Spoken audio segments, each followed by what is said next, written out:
Hi bazala bamzitho, welcome to Mkhosi noMagatsheni. I am uMagatsheni. Umkhosi wethu namhlanje bazala bamzitho, it's about the 6th birthday yakamhlophekazi. Umhlophekazi ingane kaVuyokazi noMpumelelo, ingane yabo yokuqala, both of them, and we know that uNkulunkulu later blessed uMpumelelo nezinye ingane ezi3 guys. So today it was i6th birthday party yakamhlophekazi, and we know that on the 5th birthday uMpumelelo bangekho there, and we know that Umpumelelo noVuyokazi, they were not seeing eye to eye for the past 2 years, if not a year.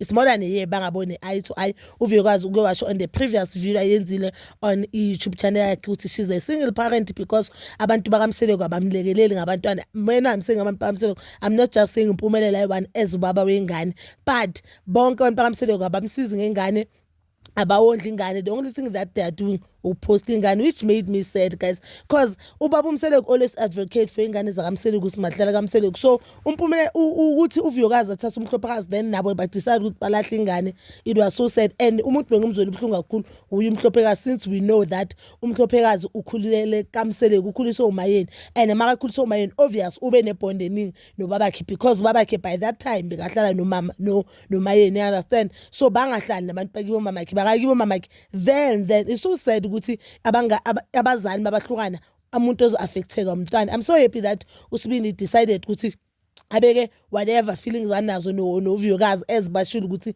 indlela uVuyokazi bona abafile ngathi uVuyokazi wathatha ngayo ingane, it was not right, because uVuyokazi wathatha ingane eziyovakasha eCape Town. Masafika eCape Town wasend imessage ukuthi ingane ayisabuki. To them that thing bazwisibhlungu, I guess into beyenza ukuthi bangawodli ingane, but the fact ukuthi now babeka ama-differences wabo eceleni, babeka ingane zabo phambili. I love that. This is a beautiful picture, and I'm looking forward to more pictures. And I must say, I'm proud of Umpumelelo Mseleko. I'm proud of the man that he's becoming, guys. Yes, unamaphutha wakhe. Yes, I know ukuthi Umpumelelo Mseleko uthanda abafazi, and he has zero respect for abantu athandabo. But yabo ayikho into mina engithanda nje ngobaba present ingane zakhe. Ungafeyila kumjolweni, ufeyile kumabhizinisi, ufeyile nje ukuhlonipheni abantu bomphakathi, but if you are there for ingane zakho, because ingane zakho yizo zilethe emhlabeni and yizo zigazi lakho, that ingane zakho i-real family yakho. So if you are there for ingane zakho, ingakho ngihlala ngithi uMseleko is the best man. I feel like uMpumelelo naye mangayenza njengoMseleko, njengobaba bakhe, noma ngabadelela kanjani ke abantu besimami, of which is wrong,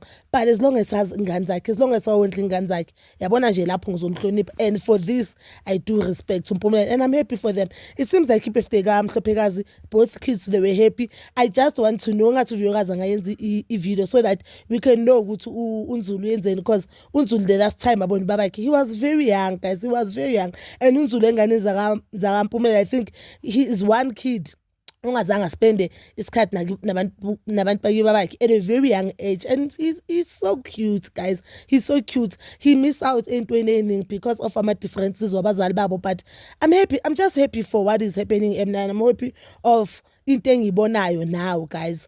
I'm looking forward to ukubona uVuyokazi on season 4 of uthanda izingane zethembu. Maybe kulapho khona sobona ukuthi ihambe kanjani into yabo, bayikhulume kanjani, and baze kanjani kule conclusion ukuthi you know what, asibeke ama-differences wethu aside and just be there for ingane zethu. That is all for now bazala bami. Please don't forget to like, subscribe, share and hit that notification button.